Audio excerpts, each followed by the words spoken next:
Cerca Teleeuropa sul tuo Play Store o Apple Store e scarica la nostra app.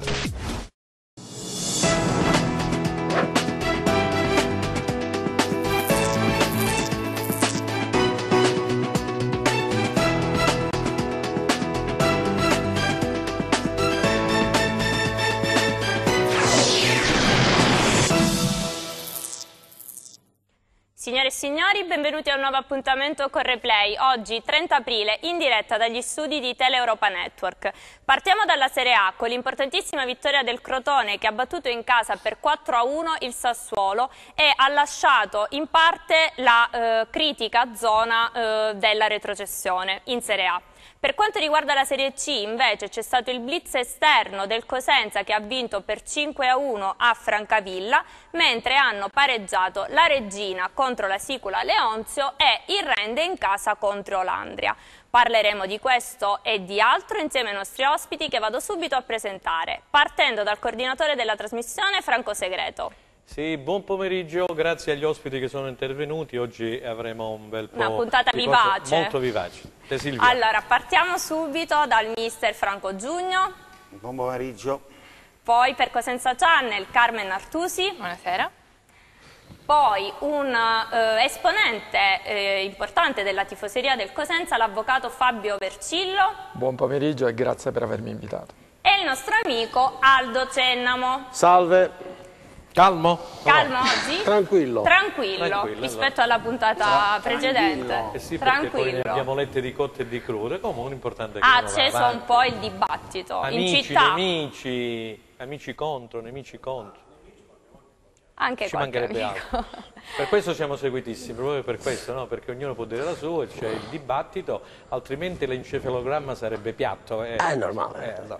Meglio essere vivaci nel dibattito. Vai Silvia. Allora, facciamo questo giro sulla Serie A, questo Crotone che ieri ha vinto per 4-1 in casa contro il Sassuolo, vittoria importantissima per gli uomini di Walter Zenga, e al Crotone Franco restano Chievo, Lazio e Napoli per raggiungere la salvezza.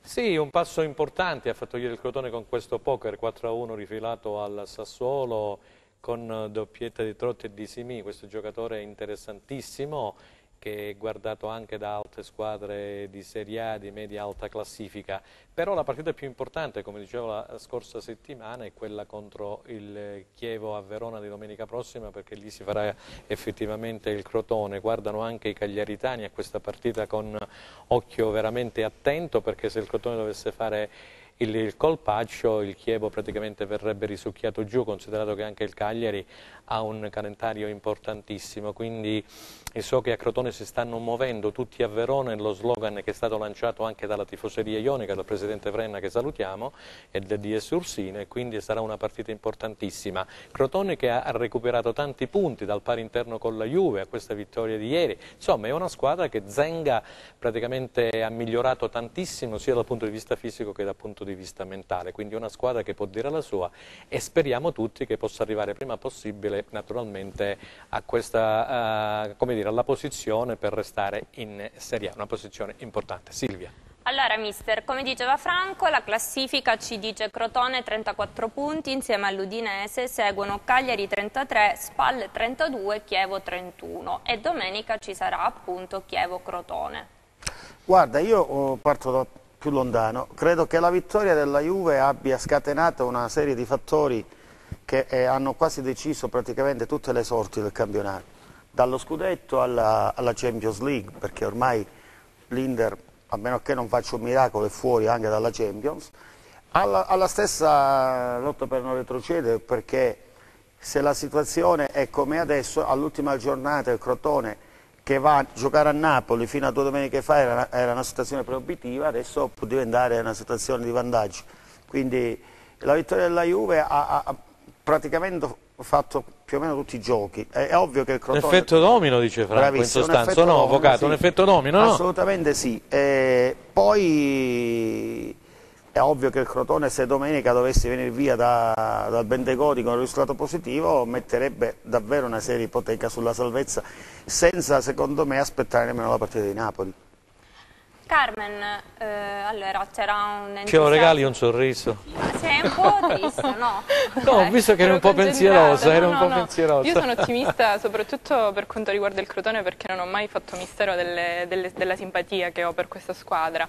E penso che negli ultimi anni Crotone è diventato sinonimo di miracolo quasi, no? È diventato sinonimo di imprese impossibili, quindi non è fatta, perché poi dobbiamo essere pure un attimino scaramantici, però un mezzo miracolo l'hanno già fatto. E io vorrei precisare una cosa, io mi ricordo quando è arrivato mister Zenga sulla panchina del Crotone, è stato accolto con eccessivo scetticismo secondo me, quindi è arrivato il momento di dire comunque vado a finire che qualche merito glielo dobbiamo riconoscere. Poi lui stesso ieri nella conferenza stampa post partita ha detto che per lui è un vantaggio quello di essere arrivato in una squadra, in una piazza che è abituata a lottare, quindi come dicevo prima è abituata a rendere possibile l'impossibile, quindi io faccio un in bocca al lupo e ci credo. Fabio, ieri è andato a segno per il Sassuolo un calabrese doc, Berardi sul rigore. Sì, Berardi, che secondo me è un gran bel giocatore e quest'anno ha avuto un calo pazzesco, probabilmente coinciso con un infortunio che ha limitato un po' quelle che sono le sue capacità fisiche e tecniche, che secondo me sono importanti. Se no il ragazzo fisicamente adesso è in forma. Poi è se non ricordo male è un cariatese, cosentino doc, quindi speriamo che possa fare del suo meglio. Io sono convinto che ha tutte le capacità tecniche per poter avere una carriera luminosa e brillante. Allora, Aldo, facciamo il nostro solito pronostico su questo Chievo-Crotone. Ieri comunque si è registrato un fortissimo entusiasmo, una bellissima cornice di pubblico. Partiamo da un dato.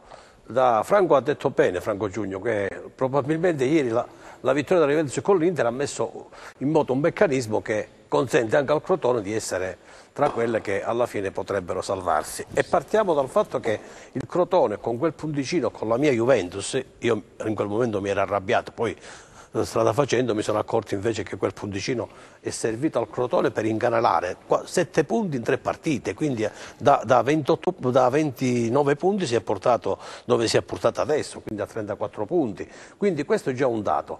La partita col Chievo io ritengo che si gioca il jolly il Crotone.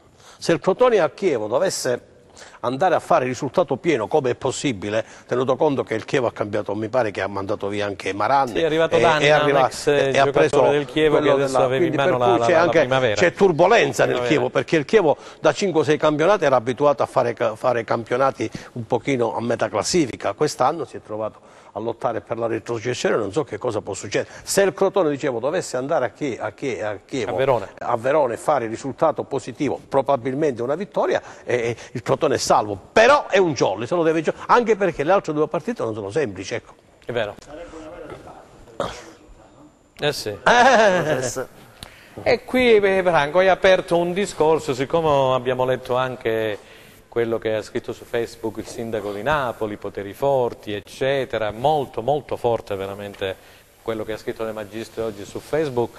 E insomma, quando hai detto una cosa importante, io poi non voglio parlare di politica, ma in Friuli sappiamo quello che è successo, sappiamo quello che è successo nel Veneto, ecco, 2 squadre, hai detto tu, e lì non so se i poteri forti del calcio che conta possono chiudere gli occhi su Chievo e sul Verona. Come la vedi tu? Come la vedi tu? Io sinceramente, a prescindere dal discorso politico, penso che il Verona quest'anno abbia fatto una squadra No, ma il Verona è assodato. Franco diceva sarebbe, voglio dire, una tragedia tra virgolette calcistica se dovessero andare giù 2 squadre di Verona. Il Verona lo è già, sì, con un piede e mezzo. Sì, se dovesse andarci il Chievo, e allora sai.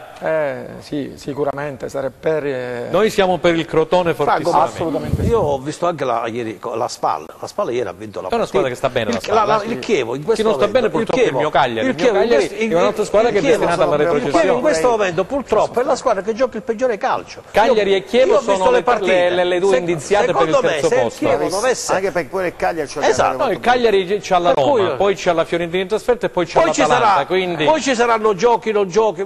io a queste cose credo. No, io mi riferivo a quello che ha scritto il sindaco di Napoli. Ma avete De Magistri chi, Franco? De Magistri. Io racconto i fatti da buon giornalista. Napoli e si occupasse di Napoli, che è i fatti, male, vai Silvia, se no cominciamo l'ennesima polemica e poi arrivano le telefonate al direttore, alla rete. Ma non può dire queste cose un sindaco. Arriveranno anche le telefonate dello staff di De Magistris. Vai. Facesse il sindaco di Napoli e lo facesse bene. Prima che ci chiudono la trasmissione, cambiamo argomento. Benissimo. Passiamo alle cose più di casa nostra, ovvero alla Serie C. No, perché qualcuno l'ha chiamato il travaglio di Teleeuropa, Esatto. ecco perché lui ha capito e quindi mette sempre benzina sul fuoco. Non mi piace, Franco. Vabbè, vai avanti, poi te lo dico dopo a telecamere spente. Vai. Accomunato al travaglio non mi... Abbiamo tante cose da dire. Sono opposto al travaglio, proprio opposto. Benissimo. Allora, sono tante le cose da dire per questa Serie C. Andiamo a vedere i risultati della penultima giornata di campionato.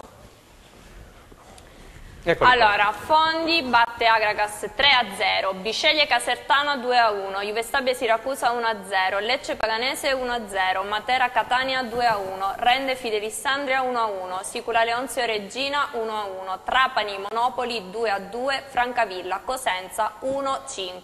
Riposava il Catanzaro. È un punteggio tennistico questo? Eh sì. Andiamo a leggere la classifica.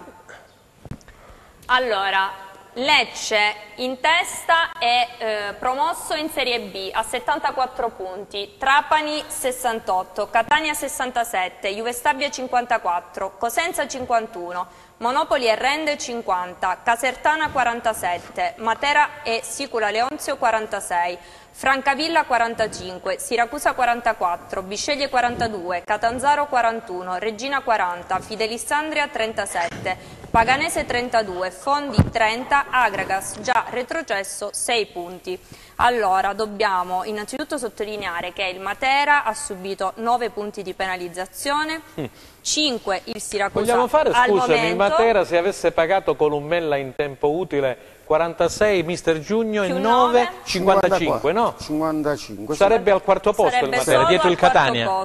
Poi gli altri... il Siracusa avrebbe 49 punti. 49 il Siracusa. E l'Andria ne sarebbe già comunque fuori, vabbè, già fuori, è già salvo. Poi l'Agragas. E l'Agragas 9 punti. Sembra l'estrazione non si sarebbe salvata sì, comunque. questo campionato, dice Franco, è un'estrazione del lotto. Io da più anni, sia quando con Aldo Cennamo, sia con Franco Giugno, quando facevamo con Titti Branda, che salutiamo a lezione di tattica, parlavamo da tempo, cara Carmen, che le classifiche finali, Lega Pro in Serie C, le fanno i bonifici bancari.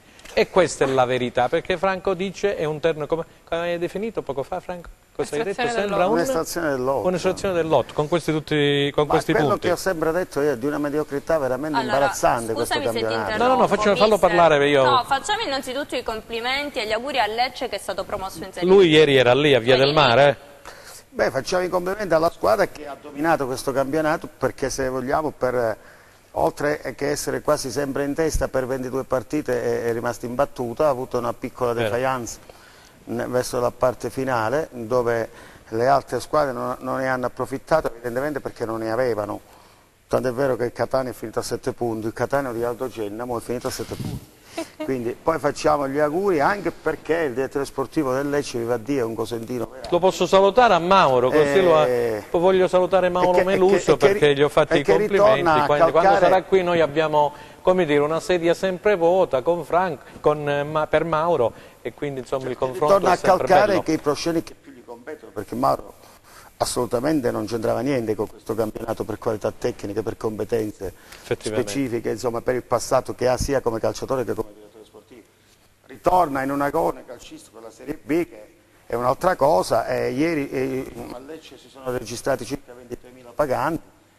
Dopo 6 anni torna, che punterà a vincere anche la Serie B l'anno prossimo, quindi è una piazza tra le più importanti d'Italia. Mi sembra giusto che abbiano vinto loro, sia, ripeto, per le competenze specifiche di Meluso, sia perché la città lo merita, il blasone della stessa città. Sì, perché c'è una buona dirigenza pure, no? È giusto che vadano su queste squadre, che poi non vanno a prendere punti di penalità, oppure che fanno affassare i campionati. Benissimo. Allora, Franco... io volevo aggiungere solamente una cosa, perché ha già detto tutto Franco, in bocca al lupo al Lecce di Liverani. Il secondo posto diventa importantissimo. Ci sono 2 partite che poi ne parleremo anche specificamente nella seconda parte, praticamente il Trapani sarà ospite al San Vito Marulla domenica, mentre il Catania ospiterà il Rende. Sono due squadre che cercano entrambi il secondo posto, così come Cosenza e Rende cercano un miglior piazzamento in zona playoff, proprio perché poi il giorno 11, poi lo ricorderai pure tu, avremo la prima partita playoff. Se il campionato fosse finito ieri, sia Cosenza che Rende avrebbero giocato in casa. Mi spiego subito: il Cosenza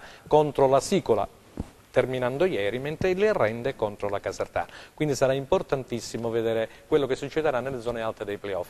Per quanto riguarda la zona bassa, Catanzaro salvo, Regina salvo ieri, ma lo era già da una settimana, ha ottenuto un pareggio contro la Leonzio, e c'è da dire anche che ci sarà un solo spareggio. Esatto, che è già definito, perché l'Andria Fondi Paganese, si quindi è salvata, quindi Fondi Franco Paganese. Giugno fa così, quindi che significa? L'Acragas non ha una lira per una trasferta. L'Acragas non ha i soldi nemmeno per le trasferte, ve le ho dette da 6 mesi. Dobbiamo avere il coraggio di dire le cose sempre come stanno. Questo è un campionato di Serie C che va assolutamente riformato, perché non è giusto che noi possiamo assistere a questi spettacoli, squadre che non si presentano, squadre che si ritirano, squadre che vengono penalizzate. Tutto questo va a affassare i campionati.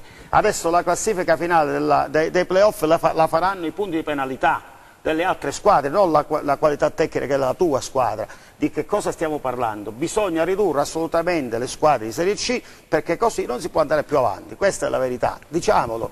Cioè, il livello tecnico di questo campionato di Serie C è stato veramente, a dire mediocre è già un eufemismo, cioè veramente imbarazzante, veramente imbarazzante, con giocatori, allenatori alle prime esperienze, chi ne ha più ne mette. Quest'anno tutti hanno giocato la Serie C, tutti hanno allenato la Serie C. No, ma il problema, Franco, ma il problema viene dall'inizio, chi ha iscritto queste squadre, che poi, voglio dire, nei vari gironi, qualcuno è morto all'inizio come il Modena, qualche altra si è aggiunta dopo come l'Arezzo che è fallito, il Lane Rossi Vicenza.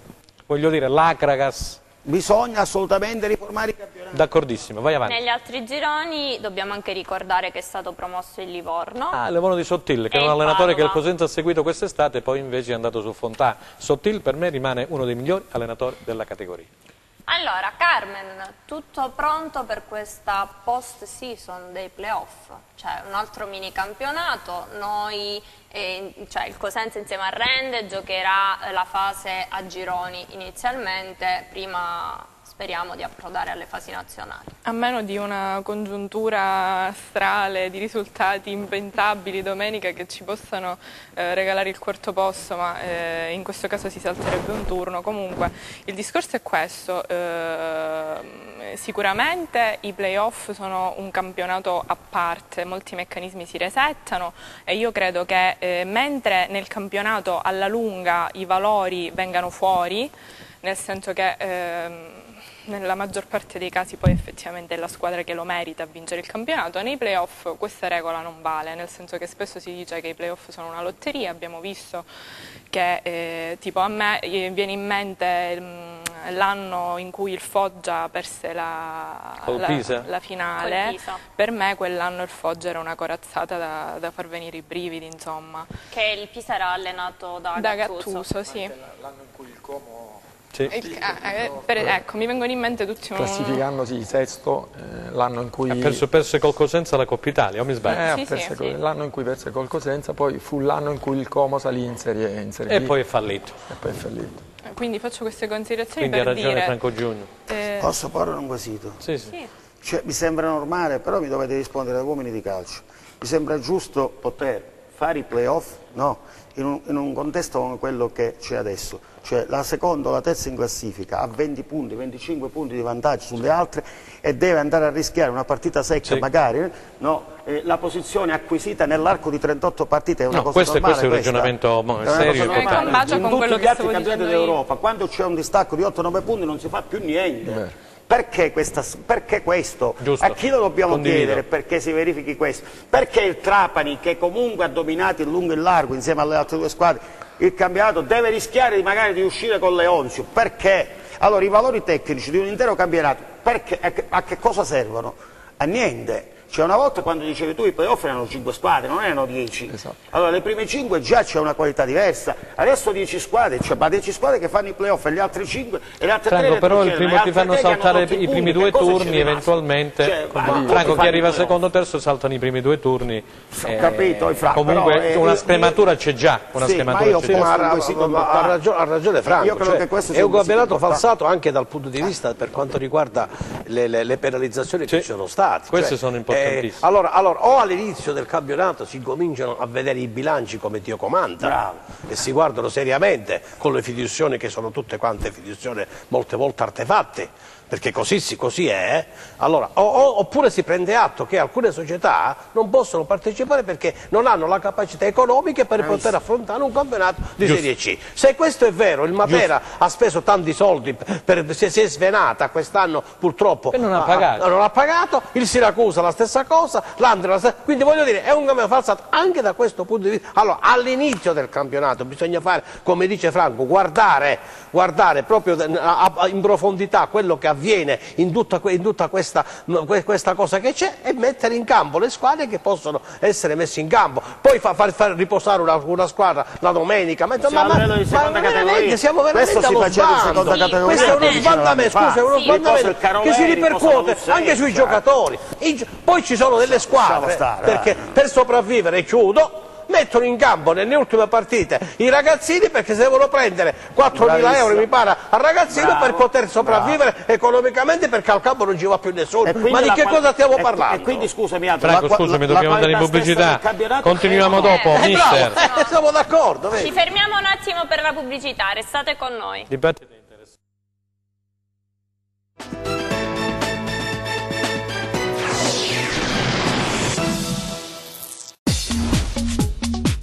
Cerca Teleeuropa sul tuo Play Store o Apple Store e scarica la nostra app.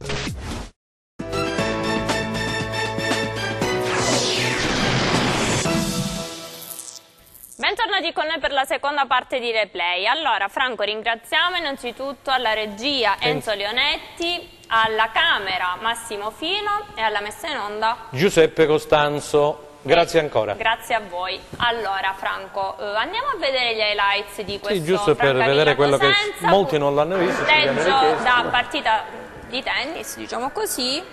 Cosenza ha segnato subito al primo minuto. Sì, poi devo fare una domanda, Franco, sì, dopo alla fine Cosenza che in maglia bianca, che va subito in gol, c'è una percussione qui sulla sinistra, una palla che viene rimessa al centro, arriva Tutino, eccolo là, e la mette dentro, quindi 1-0 per il Cosenza dopo nemmeno un paio di minuti, non di più. 26 al primo minuto. Al primo minuto, esatto, minuto e qualcosa. Poi ci sarà il raddoppio, Cosenza che mancava di Bruccini in mezzo al campo e al suo posto hanno giocato Trovato e Mungo, perché nemmeno Calamai ha giocato dall'inizio. Calamai poi praticamente un centrocampo inedito, è diciamo. stato inserito nel secondo tempo. Ben 5 la sostituzione di Braglia e qui praticamente c'è il secondo gol del Cosenza, una palla che viene da Perez, che viene messo giù, l'arbitro decreta il calcio di rigore, Perez se lo è conquistato e Perez va a battere questo calcio di rigore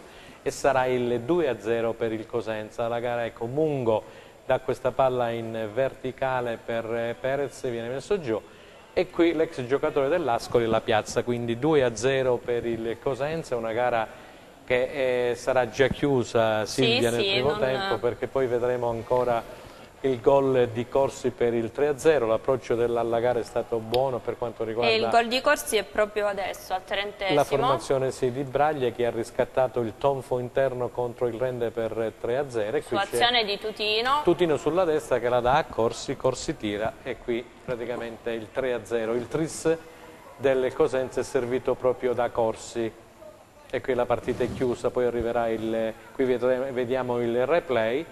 Tutino per Corsi che anticipa il difensore e la piazza. E poi dovremmo avere anche il quarto gol di Tutino, che ha una prateria di fronte a sé, tira e buca il portiere. Al 37esimo sempre del primo tempo. Con il Francavilla sbilanciato il Cosenza ha avuto buon gioco. Molti ci chiedono, anche Aldo, come mai il Cosenza giochi No, meglio. stamattina, se posso farti questa domanda, poi... Sì, ci mancherebbe altro. E qui c'è anche un atterramento di un giocatore del Cosenza, l'arbitro lascia continuare. Poi vedremo, qui siamo nella ripresa, c'è Tutino ancora in avanti che tira, il portiere respinge. Poi vedremo anche il gol di Ocherè, che ci sarà anche... e ci sarà anche il gol del Francavilla di Partipilo, che è un ex giocatore del Cosenza. Come ex c'era anche Parigi, che è entrato dopo Parigi. E nel Cosenza c'era Idda. Ecco qui entrano Ocherè e Calamai, saranno 5 poi alla fine le sostituzioni del Cosenza. Ocherè che andrà in gol finalmente. Non l'ha fatto col Rende, lo ha fatto ieri. Quindi lasciando i tifosi l'ha fatto pure con il Catanzaro. Diciamo che gli attaccanti si sono sbloccati un po' tutti. Meno male. Qui c'è un tiro che viene salvato sulla linea da Pascali. Eccolo qua. C'è il Francavilla che naturalmente cerca di andare in gol per accorciare le distanze, ma il Cosenza tiene bene. Francavilla poi alla fine segnerà solamente un gol. Qui c'è un tiro dalla destra che si perde sul fondo. E qui c'è ancora Francavilla in avanti. C'è un ping pong, caro mister, la palla perviene a Partipilo, adesso tutti con questa semirovesciata, Franco? Sì. Molla Petrucci, mi ricordano Riccardo Petrucci che ci segnala sempre qualcosina e voglio salutare Riccardo perché è un amico. Lui era molto bravo a fare gol. Riccardo era con la famosa bicicletta. Sicuramente non ci ricordano Cristiano Ronaldo in questa categoria, però. Ma ti posso garantire che i gol di Petrucci erano belli come quelli di Cristiano Ronaldo. E torneremo in studio. Li faceva in Serie C, mica li faceva in prima categoria. Le di Riccardo erano ancora più difficili perché erano le famose sforbiciate, come dicevano. È vero. Qui Francavilla in avanti alla ricerca dell'altro gol, il tiro si perde alla sinistra del portiere Saracco. Solo il pensiero che questa squadra non più di 20 giorni fa ha battuto il Trapani. Sì. Questa stessa Perciò squadra. È un campionato veramente tu pensi che sia lo stesso 11 salvataggio sulla linea di Pascali. Aldo, secondo te è lo stesso 11 che ha battuto il Trapani? Hanno giocato 5-6 giovani della primavera. Quindi, allora adesso vediamo l'ultimo gol e poi rientriamo in studio. Esatto, e poi ritorniamo in studio. Questo dovrebbe essere? No, non è questo. Non è questo perché Ocherè che sarà libero sulla destra, avanzerà e poi siglerà il quinto gol. La famosa manita del Cosenza. E comunque è una bella soddisfazione per il tecnico Braglia che poi sentiremo. Ecco la ripartenza del Cosenza. C'è Ocherè che sulla destra libero, 2 contro 2, non c'è fuorigioco, Ocherè che avanza e tira. Torniamo in studio. Franco, hanno segnato tutto l'attacco. Allora, Tutino, che così raggiunge quota 4 reti in questo campionato. Una doppietta per Tutino ieri, giusto? Perez, che mi pare questa sia la sua seconda rete in campionato, e Ocherè, che credo sia la prima. Ocherè che finalmente ha segnato. Baclè invece non era stato convocato. No, Baclè lo diciamo subito, non era stato convocato perché giovedì in allenamento a Corigliano ha avuto un problema muscolare che si è acuito poi nella rifinitura di sabato e quindi non figurava tra i convocati della gara che è stata giocata, come tutti sappiamo, e sul neutro. Anche qui dovremmo fare un lungo discorso sul neutro di Brindisi perché ci sono tante squadre che non hanno il terreno di gioco in norme a condizione, quindi l'Agra che si sposta a Siracusa, qualche altra squadra a Siracusa, il Francavilla, la Virtus che gioca a Brindisi perché non c'è l'impianto di illuminazione, insomma. Franco, scusi, volevo fare una domanda. Sì.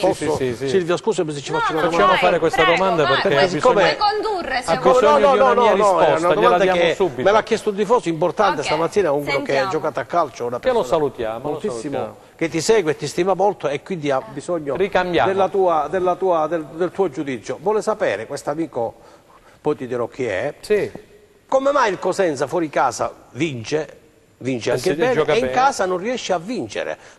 Mi diceva questo, gli dice a Franco per cortesia che non mi dica che sia il terreno di gioco perché non gli credo. Secondo te qual è il motivo che si esprime molto bene fuori casa che è stata e in gara? Questa è la domanda che mi ha chiesto di farti. Dovremmo chiedere non lo so, a Freud.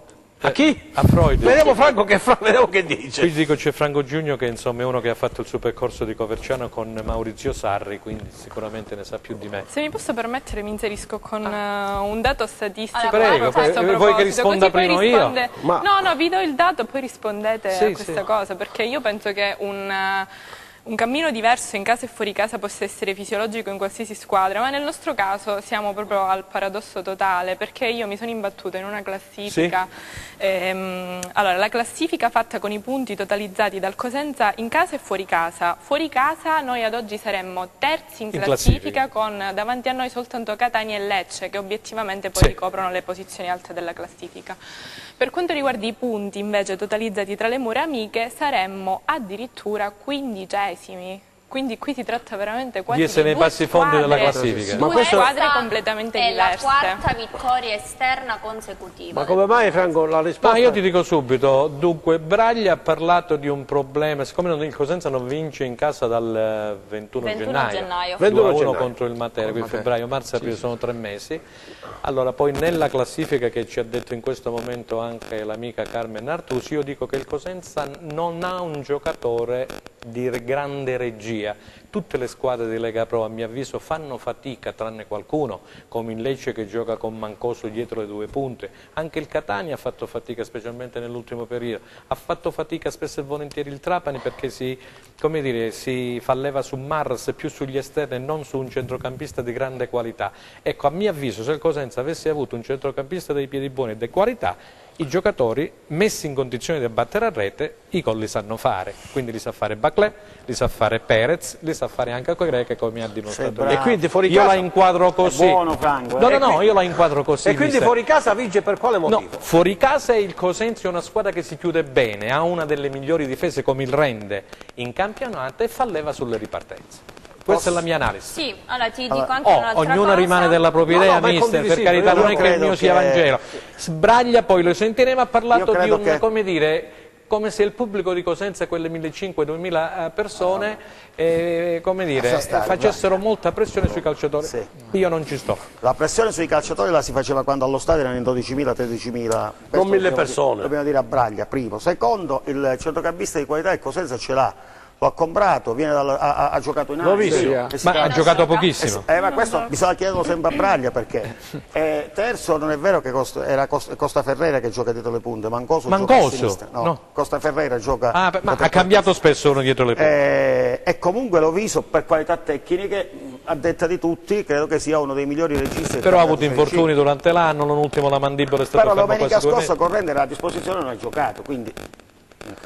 Poi fare la partita, tu sai benissimo, lo sai tu, lo sanno loro, fare la partita è molto più difficile che aspettare e attaccare a campo aperto gli avversari. Questo è lo stesso problema che il Rende quando deve fare la gara ha grandi difficoltà, quando la gara la devono fare gli altri e non si assume nessuna responsabilità, a campo aperto va molto meglio. Però per vincere i campionati credo che bisogna attaccare, bisogna giocare davanti. Franco, tu eri uno che hai sempre attaccato con le tue squadre, quindi tu, la domanda che ti pongo è della metacampo avversaria per vincere, non puoi aspettare che sbaglino. Mister Giugno prediligevi il possesso e il non possesso, penso il possesso ma io palla. credo che il calcio sia, il calcio sia come dice Guardiola, sia da ombre verticale.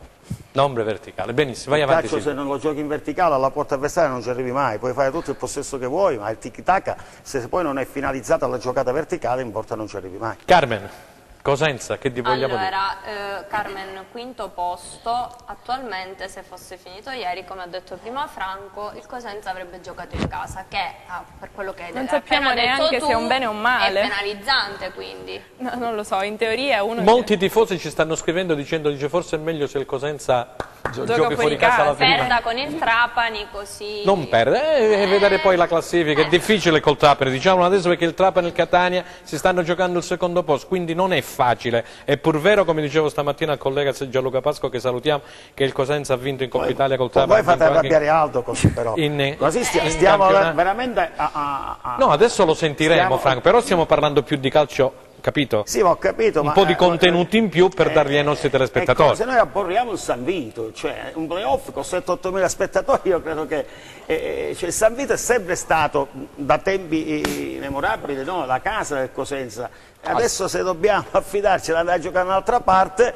No, vabbè, ma era nel discorso che il Cosenza è più squadra da fuori, come dice il mister, e non da casalinga. Se mi fate inserire nel discorso che fa Franco, perché è interessante, cioè, cominciamo a partire da un dato, Franco. Il Cosenza non vince dal 21 gennaio in casa. 21 marzo, 21 aprile e domani è primo maggio. Il fatto che non vinca è una cosa, il fatto che non ha vinto i derby è un'altra cosa.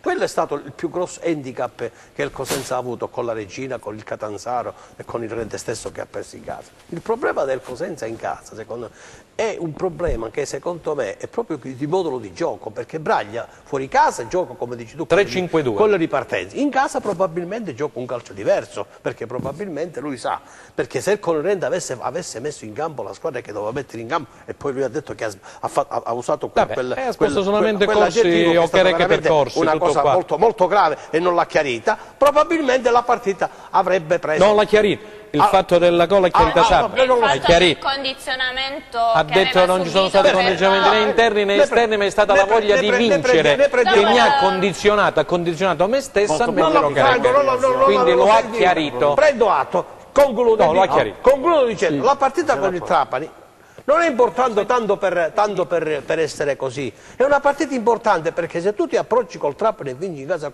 finalmente psicologicamente abbatti quel tabù del 21 gennaio che non vinci in casa. Se tu vinci col Trapani in casa, con i playoff li vai a fare con un altro spirito, probabilmente i playoff saranno un terno all'8 perché è un altro campionato, bisogna cominciare a arrivare fisicamente, tecnicamente, è un approccio ma se col Trapani tu dovessi vincere automaticamente si aprono le porte anche per spettatori che non vengono più al campo. 4-5 mila persone li troveremmo per farli venire al campo e per farci fare qualcosa nei playoff, perché altrimenti che cosa li facciamo fare? Silvia legge le date dei playoff.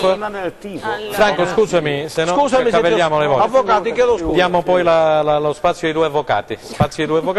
Era l'11 giugno, l'11 maggio in gara unica. Sì, e quindi il primo playoff l'11 maggio gara unica, vai.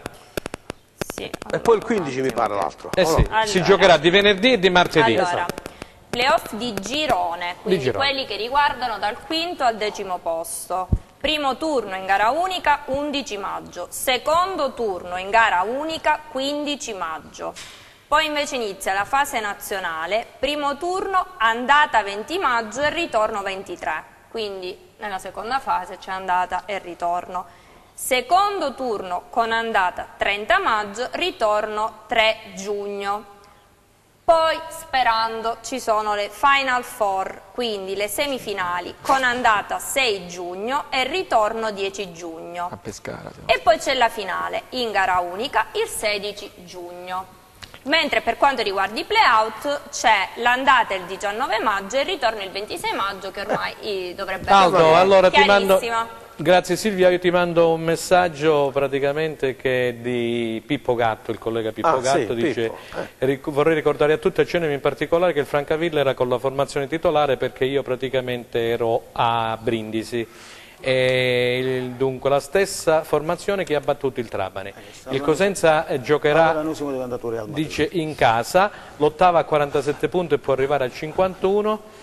Perché a 51? 47, 49, non è 50, l'ottava a 47 punti può arrivare a 50. Vabbè, la matematica, aspetta un po'. Vabbè, a 50 può arrivare, caro Pippo, 47, 3 punti si arriva a 50. Il settimo posto giocherà in casa, sì, settimo contro ottava, e qui ci siamo. Non può arrivare a 51, può fare solo 50 e su questo siamo d'accordo. Il settimo posto giocherà in casa, quindi abbiamo detto e lo ripetiamo, la quinta giocherà contro la decima, la sesta contro la nona e la settima contro l'ottava. Ringraziamo Pippo, poi vediamo se abbiamo qualche altro messaggio in particolare. Massimo Dionesalvi, non so se riesco a vedere perché ne abbiamo tantissimi. No, non mi mandate messaggi su Messenger perché lo sanno tutti, io non uso Messenger, quindi per cortesia, se qualcuno ha il mio numero e ce l'hanno in tanti, vi prego di mandare solo esclusivamente messaggi su WhatsApp. Grazie. Silvia. Allora, io andrei ad ascoltare le parole del tecnico Braglia, Fabio, e poi ti faccio intervenire perché la vittoria l'ha dedicata ai tifosi. Sentiamo Braglia. Ascoltiamo. Purtroppo in casa facciamo fatica, ci dispiace enormemente per i tifosi che ci vedono sempre in una maniera diversa da quello che siamo. Questa è anche una vittoria per loro, per cercare di ritornare tutti insieme e provare a fare qualcosa di importante insieme. Ce la metteremo tutta e poi vediamo.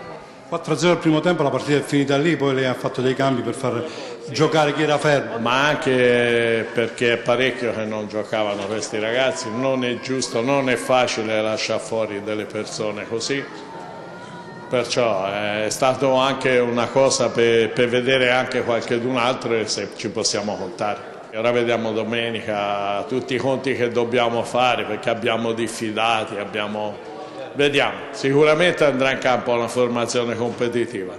Questa Cosenza che ambizioni ha in questi playoff? Lei che ci ha detto in sala stampa? Ma io ma anche se io parto dall'inizio con una squadra, lascia perdere Cosenza però. Non dirò mai che dobbiamo vincere o fare. Ti metti alle prime difficoltà e ti ammazzano tutti. Perciò noi andiamo a fare questi playoff, era un obiettivo non facile quando sono arrivato, siamo felicissimi di poterli affrontare e speriamo di regalare soddisfazione alla nostra gente. Allora Fabio... prima invitiamo Enzo a mettersi in contatto con Gianni Di Marzio, che dovremmo essere arrivati in collegamento telefonico. Enzo Leonetti, grazie, vai. Allora Fabio, questa vittoria il tecnico Braglia l'ha dedicata ai tifosi. Tu immagino che eri allo stadio domenica dopo la sconfitta con il Rende. Che succede? Sì. Quindi amarezza, delusione e quant'altro. La squadra che è arrivata sotto la tribuna A, che è stata pesantemente contestata, la società che è stata contestata, quindi forse questa dedica era un atto dovuto, diciamo. Ma guarda, io sinceramente avrei preferito vincere in casa con Rende e soprattutto con il Catanzaro, piuttosto che avere una dedica del genere, con tutto rispetto per il nostro mister. Quindi la cosa che più è dispiaciuta a noi è un atteggiamento remissivo quasi in casa con il Rende e anche un po' in casa con il Catanzaro. Noi vogliamo giocatori che hanno fame, noi vogliamo giocatori che si impegnino e lottino per un unico risultato, che è la vittoria, soprattutto quando in casa giochi contro il Catanzaro e contro il Rende. Mi fa immensamente piacere che siamo andati a Brindisi in campo neutro e siamo andati a vincere 5-1 contro una Virtus Francavilla e non mi è sembrato nulla di straordinario, però sono altre le partite in cui devi dimostrare di avere gli attributi. Quindi io sono certo che noi come squadra durante i playoff, con il sostegno del Marulla che farà la differenza, riprendendo il discorso che ha fatto Franco Giugno, però vogliamo un attaccamento diverso da parte dei giocatori verso la maglia, perché è quello che lamentiamo noi tifosi. Mi sento rappresentare non solo il mio pensiero, ma anche delle persone che mi stanno più vicino, che sono malate di Cosenza Calcio, e la mancanza di attaccamento da parte dei nostri giocatori. Quindi forse fuori gli attributi, fuori il coraggio, fuori la determinazione, e si va avanti unicamente con un unico obiettivo: vincere i playoff. Se poi non ci riusciamo non fa niente, l'importante è lottare e avere la giusta determinazione per farlo. Fabio, qual è probabilmente il giocatore da cui ti aspettavi qualcosa in più? Fa parte degli acquisti di gennaio o tra quelli che hanno iniziato la stagione con la maglia del Cosenza? Ma guarda, sicuramente il reparto offensivo è quello che per l'evidente carenza di gol è quello che è sotto il mirino, per cui sicuramente mi sarei aspettato di più a gente come Perez, come Baclé, come Tutino, però sono convinto che faremo un ottimo playoff. Certo, se cambiano le condizioni e se cambia la mentalità nei giocatori. Carmen, qual è la squadra secondo te che il Cosenza dovrebbe sperare di prendere nei playoff? Ma guarda che il Cosenza, come dice Pippo, giocherà comunque in casa. Sì, il primo turno il Cosenza lo giocherà in casa, quindi abbiamo soddisfatto tutti gli amici telespettatori. Pippo che ha puntualizzato, era solo una battuta per dire che il Cosenza, caro Pippo, te l'ho già scritto come risposta, si esprime meglio in trasferta che non in casa. Ma solo una battuta voleva essere, sappiamo tutti che comunque si giocherà in casa il primo turno. Carmen? Ma guarda, secondo me questa è una domanda difficile, nel senso che innanzitutto la partita secca, come abbiamo detto prima, come diceva anche il mister, non è che faccia emergere chissà quanto i valori delle squadre, quindi queste considerazioni lasciano il tempo che trovano, e soprattutto non mi va neanche più di parlare cioè sembra che stiamo sperando tutti quanti nella fortuna.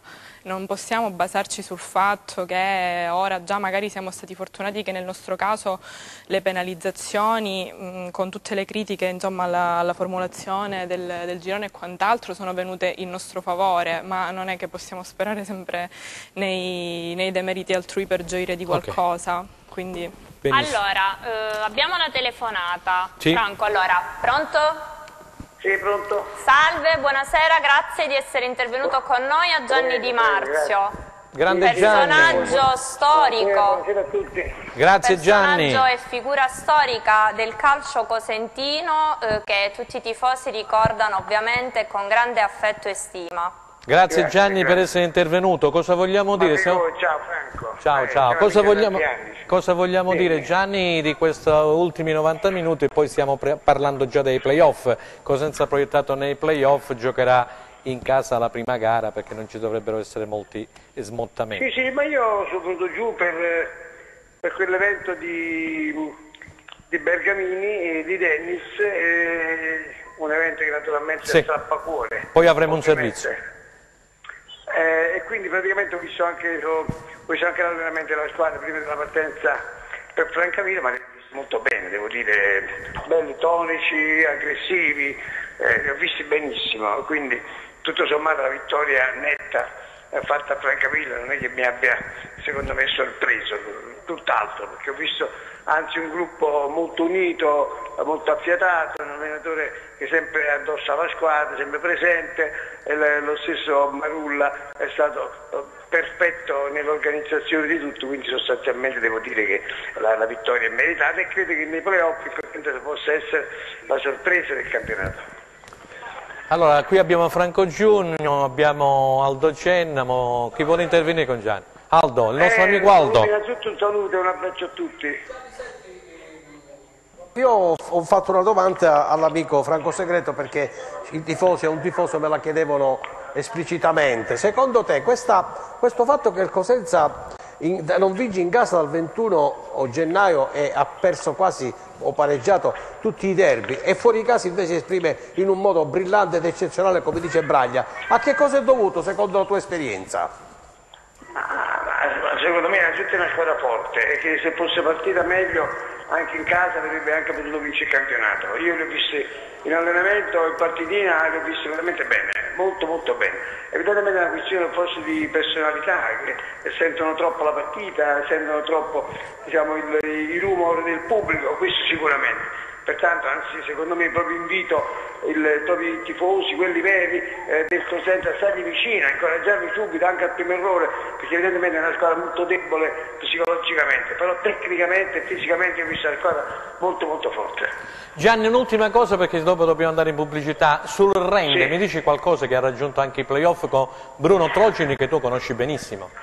Ma c'è una rivelazione di questo campionato, secondo me anche un predestinato, perché ha fatto le cose molto intelligenti, molto bene, devo dire che nessuno si aspettava che Rende facesse questo campionato, merito dell'allenatore ma anche della società evidentemente, che è una società molto ben organizzata, che ci ha fatto da supporto e quindi credo che possa andare avanti. E anche il Rende è una squadra, come ti dicevo, che gioca bene a calcio, ho avuto modo di poter vedere degli spezzoni, ovviamente sempre per televisione, non mi sono fatto un'idea completa, è una squadra che gioca moderno, una squadra molto corta, aggressione, d'altra parte è l'espressione del suo allenatore giovane che ha voglia di migliorarsi e che sicuramente speriamo tutti possa fare un'ottima carriera.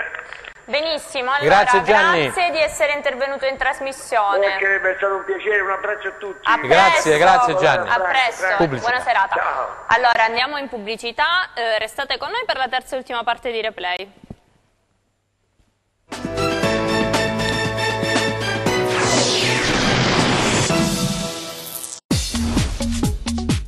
Cerca Teleeuropa sul tuo Play Store o Apple Store e scarica la nostra app.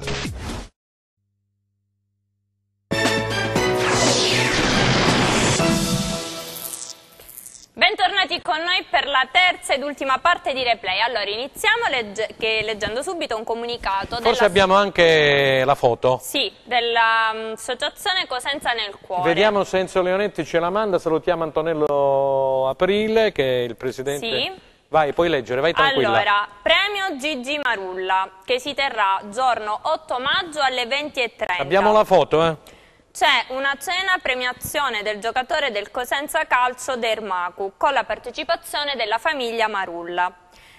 L'intero ricavato della serata sarà destinato alle attività dell'associazione Cosenza nel Cuore. Il tutto si terrà al ristorante da Gino, contrada Pasquali di Mendicino. Quindi l'8 di maggio alle 20:30 Dermacu sarà premiato dall'associazione Cosenza nel Cuore. Ok. Allora, possiamo tornare indietro. Sì, dobbiamo parlare un attimo di un importante evento che c'è stato al San Vito Marulla, che prima ha anticipato proprio al telefono Gianni Di Marzio, ovvero del memorial dedicato a Denis Bergamini, di cui abbiamo il servizio che è stato curato proprio dal nostro collega Gianluca Pasqua e che pregherei la regia di mandare. È stata una partita tra vecchie glorie del Cosenza Calcio e una rappresentanza dei sindaci calabresi. Vai Enzo. Non è un memorial, è qualcosa di più. Il ricordo di Denis Bergamini è un tuffo nel passato, è uno spiraglio sul futuro. La morte del centrocampista rossoblu ha legato indissolubilmente un gruppo di uomini già uniti dal calcio, dalla passione e dai successi,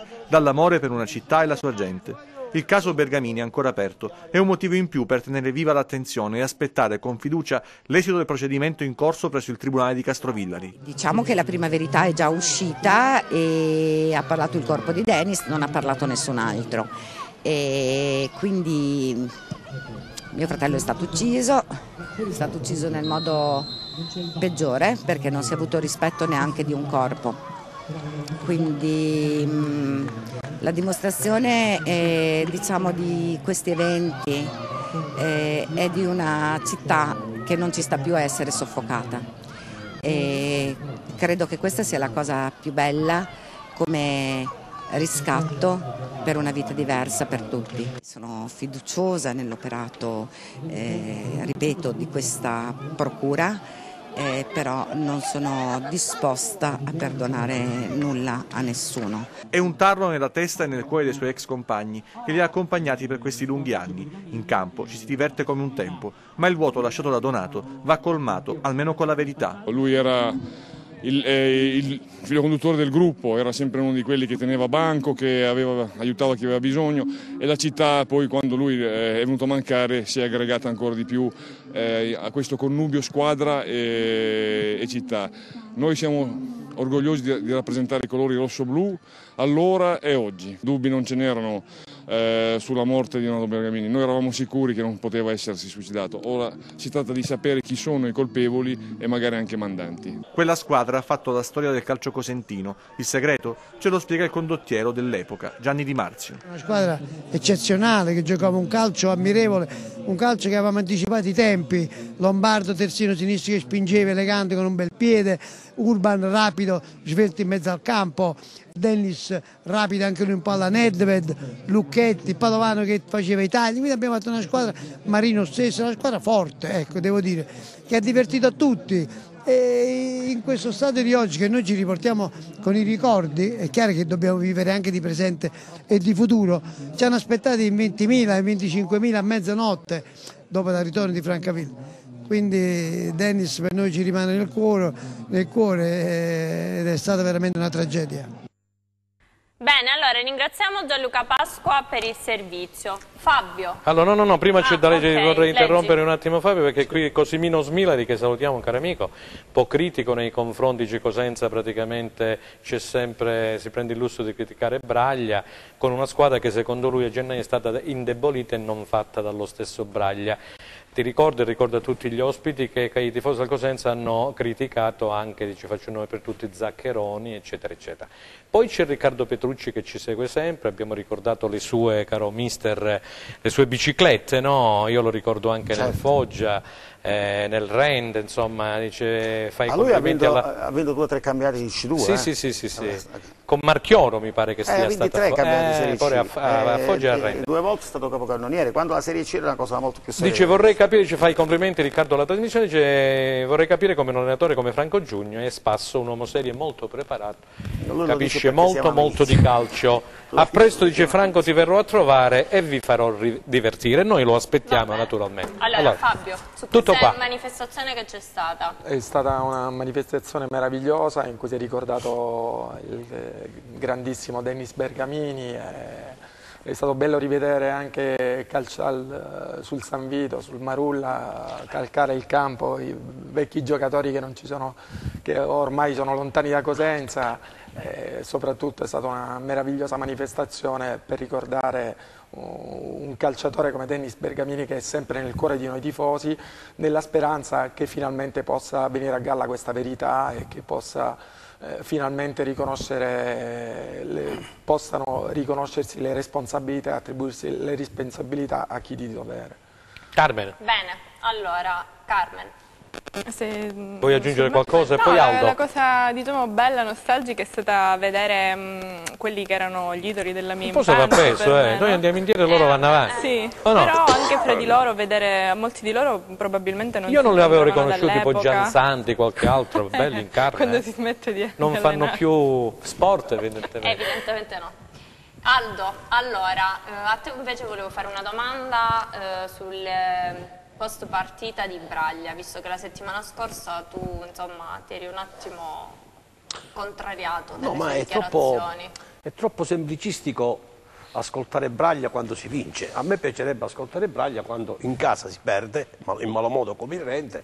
Però si è presentato. E c'è una difesa, sì, ma si è presentato, ma fammi dire quello che penso io, perché è un pensiero mio personale, quindi fatemelo esprimere. No, però avevi detto che ci avresti dato qualche chicca. Silenzio, vi lascio parlare e facciamo gli elogi al Padre Eterno e lasciamo a terra quelli che invece sbagliano e non si assumono le proprie responsabilità. Allora qui c'è un problema serio, Franco, e lo ha detto l'avvocato, quello che avevo detto l'altra volta. Ti ringrazio per avere quasi riportato integralmente il mio pensiero. Quello che questa squadra quando va in gamba deve dare l'anima, Franco, deve veramente dimostrare di essere attaccato a questa maglia e non di andare in campo come ha fatto con il Rende, con il Catanzaro, con la Regina, con l'Acragas, col Fondi e via dal 21 gennaio. Quindi Braglia che dice che lui ha portato il Cosenza ai playoff, noi lo ringraziamo. Però dobbiamo ricordare a Braglia che il Cosenza va nei playoff e ci va perché il Matera, il Siracusa hanno subito altrimenti il Cosenza non sappiamo, delle penalizzazioni, non sappiamo a che posto ci andrebbe il Cosenza nei playoff, perché mi sarei meravigliato che avere speso tanti soldi per Braglia, che Braglia è uno dei migliori allenatori che c'è nella categoria, io lo rispetto, tu lo sai il pensiero che ho su Braglia, tranne quello che ha fatto nell'ultimo periodo a Cosenza che non mi è piaciuto, però rimane un tecnico di grandissimo valore. Io voglio chiedere a Braglia se il Matera e il Siracusa avessero avuto non penalizzazione, noi a che posto ci saremmo classificati? Una cosa è andare al quarto posto, al quinto posto, una cosa è andare al settimo, ottavo, nono posto, su 10 squadre che fanno i playoff. Questo discorso a Braglia glielo faccio in televisione e se vuole glielo faccio anche di persona. Verrai con me in conferenza? No, lo portiamo in conferenza stampa. Anche perché nelle 10 squadre, se dovesse finire oggi il campionato, ci sono ben 2 neopromosse. Rende sicuramente. Bravissima, brava, sì. Benissimo. Allora, invece, a proposito, passiamo a Rende. Vediamo il Rende allora, te l'ha detta, hai visto come è stata chiara Silvia? Che cosa? È stata molto chiara, ha detto che Silvia è sempre chiara. Benissimo. È come l'acqua chiara come sono io, ci mancherebbe. Allora, passiamo proprio a Rende, quindi. Franco ha detto del ping pong, prima ha parlato dei numeri all'otto, insomma, effettivamente qualcosa, caro avvocato, non quadra. Vediamo proprio gli highlights di questo Rende Andria. Il Rende prima perdeva, poi ha trovato il pareggio. Lattanzio e Franco. La salvezza. Lattanzio e Franco.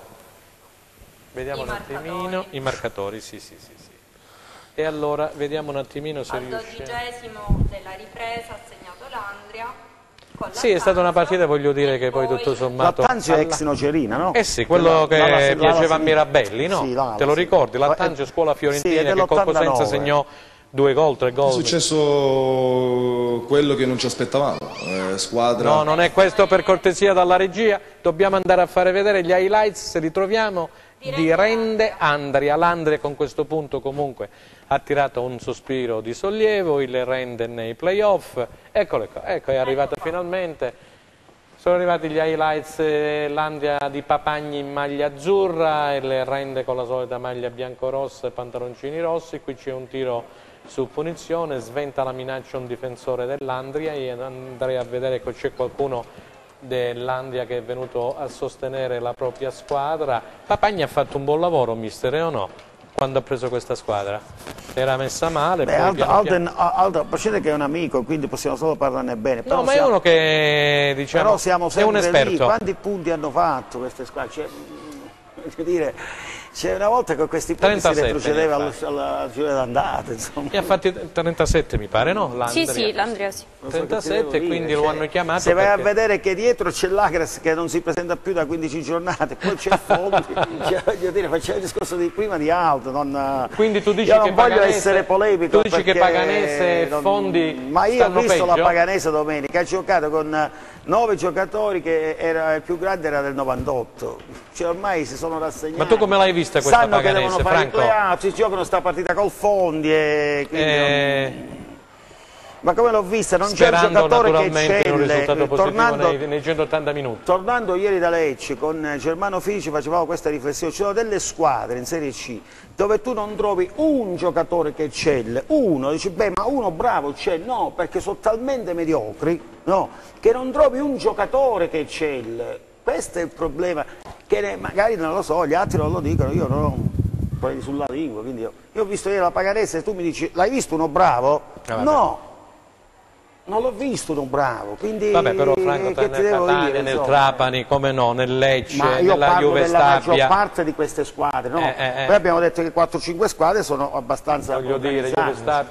Ecco, qui c'è il gol di Lattanzio di testa, hai visto un cross dalla destra, Lattanzio ha incornato e poi nella ripresa mi pare che segnerà Franco per il Lecce, quindi per l'1-1. Se torniamo ecco, alle immagini, vediamo un attimino quello che è successo nella ripresa e poi vorrei andare a sentire ecco il gol dell'Andria. Come lo vedi, Franco? Beh, si è perduto l'uomo, ha colpito da solo in aria e questa è una disattenzione difensiva abbastanza clamorosa. Però poi se vai a vedere lo fanno anche in Serie A e quindi no, che vuoi dire? Non puoi dire niente, no? L'altra volta si sono persi Koulibaly, domenica scorsa, sabato scorso si sono persi Higuaín in aria e se lo fanno a grandi livelli. Ecco il gol del Rende, Franco. Torniamo in studio. Torniamo in studio. Allora, vogliamo sentire Bruno Trocini? Sì, andiamo ad ascoltare le parole del tecnico del Rende che dovrebbe essere insomma soddisfatto. Ancora per poco il tecnico del Rende, diciamo così. Andiamo ad ascoltare. Vediamo cosa dice Bruno Trocini.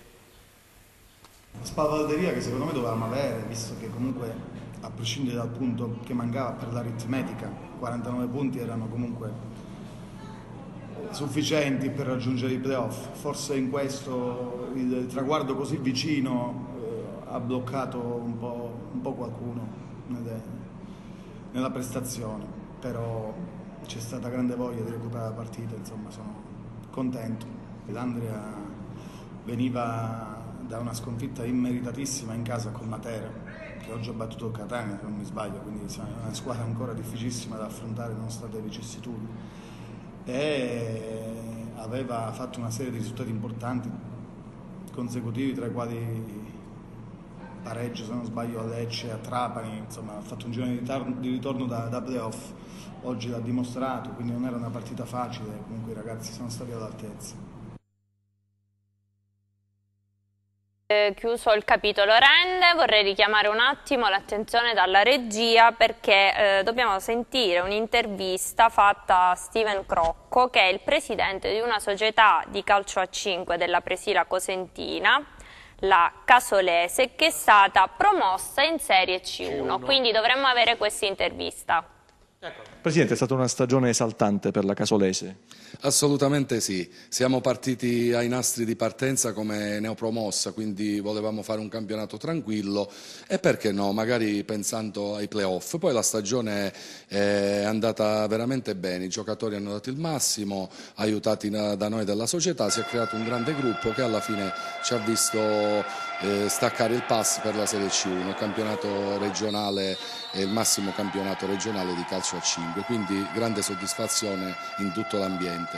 La prima posizione per la squadra di San Giovanni in Fiore, poi subito dopo voi. Sì, subito dopo noi. Diciamo che c'è stato un testa a testa con il Città di Fiore che alla fine ha prevalso. Anche loro hanno disputato una grandissima stagione, vincendo 10 delle ultime 11 partite, quindi per soli 2 punti non siamo riusciti a staccare il pass come vincente campionato, ma va bene così, per come erano le nostre ambizioni di inizio stagione. Anche la promozione diretta da seconda è una grande gioia per tutti, è un risultato che definiamo storico per un piccolo paesino come è quello di Casole Bruzio, seppur adesso è stato annesso al nuovo comune di Casali del Manco. Ecco, adesso si giocherà in un campionato più importante. Quali sono i piani, innanzitutto le strategie, quanti giocatori terrete, come vi attrezzerete per la nuova categoria?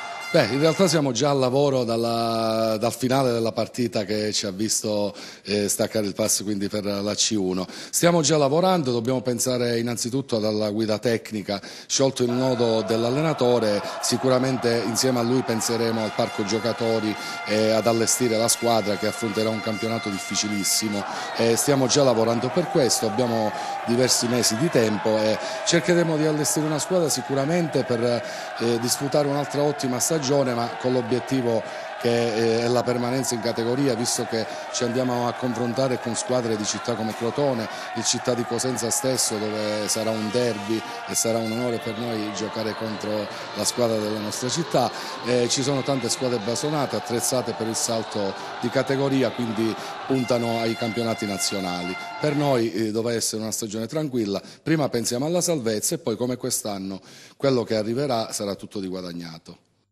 Bene, allora andiamo velocemente a leggere l'ultima giornata del campionato di Serie C. Vabbè, intanto io parlerei... Che si giocherà domenica in contemporanea alle 14:30 per tutte le squadre. Cosenza ospiterà il Trapani, mentre il Rende, cari avvocati, giocherà in trasferta. A Catania. Allora, eccolo qua. Casertana Matera, Catania Rende, Cosenza Trapani, Fidelissandria Francavilla, Monopoli Lecce, Paganese Catanzaro, Fondi Bisceglie, Regina Juve Stabia, Siracusa Sicula Leonzio. Allora, oggi non abbiamo fatto in tempo a parlare del Catanzaro e della Regina, comunque entrambe le squadre hanno raggiunto ormai la salvezza, sono fuori dai play-out, quindi rispetto a come si era messa nelle ultime giornate di campionato sicuramente è più che positivo l'esito.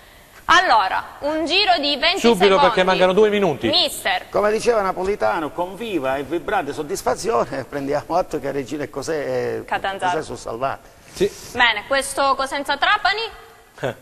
Cosenza Trapani, io credo, dicevo prima ad Aldo, questo, quando meno questa squadra, no, che non ha mai toccato picchi altissimi di rendimento e di spettacolarità, dovrebbe battere il Trapani per regalare una parziale soddisfazione a una tifoseria che merita molto molto di più, anche perché battendo il Trapani si potrebbe pensare di centrare almeno il quarto e il quinto posto sicuro. Il quarto magari dipende poi dalla Juve Stabia, ma arrivare comunque tra i primi 5, battendo comunque come ciliegina sulla torta il Trapani, che è una delle squadre più forti, quantomeno no, darebbe una parziale soddisfazione alla nostra tifoseria. C'è da dire però che il Trapani, almeno a mio parere, è la squadra, forse la squadra più forte del nostro girone, sia a livello di gioco che esprime, che a livello di nomi che ha presenti in rosa, perché è veramente temibile. Detto questo... Qualche grande squadra bisogna pure batterla, voglio dire.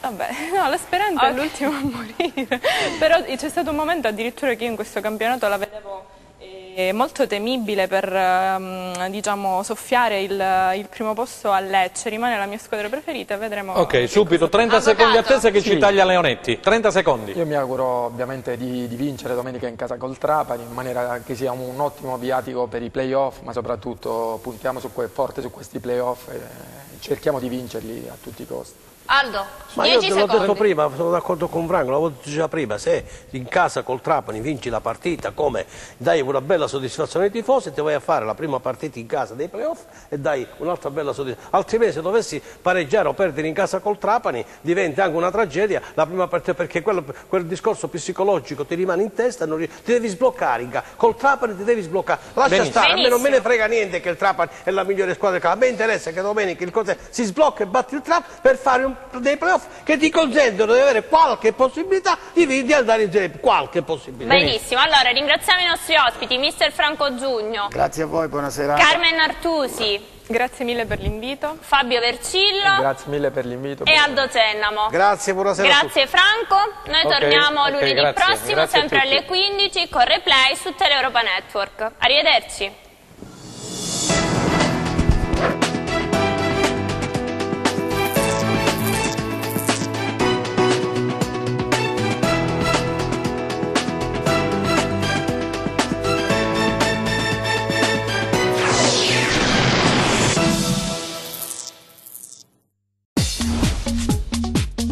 Cerca Tele Europa sul tuo Play Store o Apple Store e scarica la nostra app.